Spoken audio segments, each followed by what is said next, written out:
জঙ্গিদের কায়দা নকল করে মুখে সাদা কাপড় লাগিয়ে গতকাল রাত্রে দুর্গাপুরের ডিভিসি মোড়ে তৃণমূলের গুন্ডারা পাথর দিয়ে বিজেপি কার্যকর্তাদের নিয়ে আসা একটি বাসের এলোপাথারি হামলা চালায়, যার জন্য ৩০ জন বিজেপি কার্যকর্তা গম্ভীরভাবে আহত হয়েছেন। তারা সকলেই উত্তরপ্রদেশের মুখ্যমন্ত্রী যোগী আদিত্যনাথের সভা থেকে ফিরছিলেন। দেখুন বিস্তারিত। দেখুন, পশ্চিমবাংলার গলিতে গলিতে সন্দেশখালি, এটা আমরা শুধু বলছি না, প্রতিনিয়ত একই রকম খবর আসে।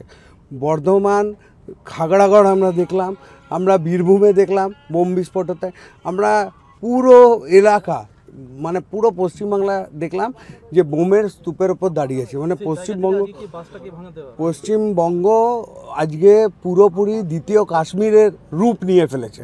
সুতরাং এখানে সন্ত্রাসবাদীদের আস্তাগড়ের পরিণত হয়েছে এবং তার নিদর্শন, চরমতম নিদর্শন হচ্ছে এই বাস ভাঙচুর করা। তার মানে এই পশ্চিমবঙ্গকে, শান্ত পশ্চিমবঙ্গ, স্বামী বিবেকানন্দ বিদ্যাসাগরের পশ্চিমবঙ্গকে আজকে তৃণমূলী জিহাদিদের, উন্মাদীদের পশ্চিমবঙ্গতে রূপায়িত করেছে। তাও আমরা জানি পশ্চিমবঙ্গের মানুষ এখানে নেতাজি সুভাষচন্দ্রের আদর্শ বিশ্বাসী, এখানে স্যার আশুতোষ মুখার্জির আদর্শ বিশ্বাসী, এখানে ডাক্তার শ্যামাপ্রসাদ মুখার্জির আদর্শ বিশ্বাসী লোকজন আছেন যারা বাঘের মতো লড়াই করবেন।